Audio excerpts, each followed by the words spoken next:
हमारे जितने भी माता एवं बहन जल ढारने के लिए आए हैं कृपया लाइन में चले और धक्का धुकी नहीं करे। और हाँ, एक जरूरी सूचना, यहाँ पे लफुओं का टोली आ चुका है, आप लोग सावधानी से रहे और बाबा का नारा लगाते चले। डीजे सूरज तिवारी। बाबा का नारा है, बाबा एक सहारा है, बाबा का नारा है, बाबा एक सहारा है, बाबा नगरिया दूर है, जाना भी जरूर है, बाबा नगरिया दूर है, जाना भी जरूर है।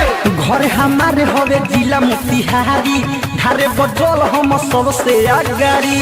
डीजे सूरज तिवारी। क्या बोल रहे हैं? घर हमारे हवे जिला मोतिहारी, धारे बजल हम सबसे आगारी। कि जदि करी रुकावट लफुआ सन के टोली। ए भाई, हम खाली मोतिहारी के ना पूरा जिला के लफुआ है। मार देम गोली देव घर में दे बोली, मार देम गोली देव घर में दे बोली, मार देम गोली देवा घर में जे बोली, मार देम गोली चल धारी में जे बोली। तो कहते हैं नीम की लकड़ी कोई चंदन से कम नहीं, कहते हैं नीम की लकड़ी कोई चंदन से कम नहीं, और मेरे बाबा का धाम कोई लंदन से कम नहीं। प्रेम से बोलिए दुधेश्वर नाथ बाबा की। DJ Suraj Tiwari. Music director Shashi Singh, music director Shashi Singh. पेन्हनी है गेरुआ कपड़ा, केहू करी नहीं लफड़ा, सभे कमर लचका है, गला बची नहीं कचरा। नाचना है तो सही से नाचिए, तो बाहर निकलिए। पेन्हनी है गेरुआ कपड़ा, केहू करी नहीं लफड़ा, सभे कमर लचकाई, गला बची नहीं कचरा। लड़की पर केहू लाला है ना नहना, नहीं तो पीठी पर टूटे लगी पहना। हरी खा के आइल बानी घर ही से भान के गोली। सुन लो, यहाँ लौंडिया बाजी नहीं चलेगा, क्योंकि बाबा का धाम है।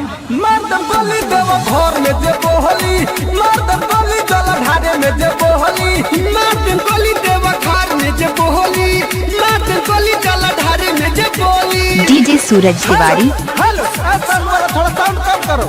एक आवश्यक सूचना, हमारा सिला न्यूज टीम की तरफ से सभी कंवरिया को हार्दिक हार्दिक अभिनंदन करती है और करती रहेगी। Recording by Sheela Hills, Motihari. DJ Suraj Tiwari. चिलम छाप जिंदाबाद, जिंदाबाद जिंदाबाद, चिलम छाप जिंदाबाद, जिंदाबाद जिंदाबाद। हमारे टीम की गौरी हेमंत जी नहीं दिख रहे हैं, कृपया मेरे बात को सुने तो साउंड के पास आए।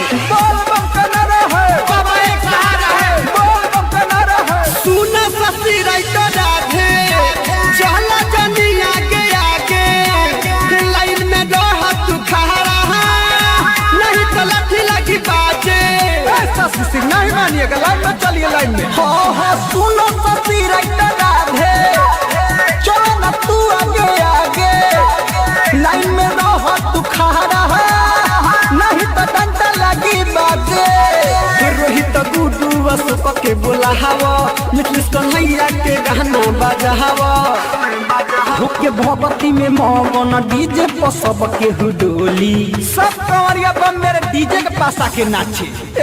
मर्दम गोली देव घर में जे बोली, मर्दम गोली देव घर में जे बोली, मर्दम गोली चला ढारे में जे बोली, मर्दम गोली देव घर में जे बोली। सूरज तिवारी।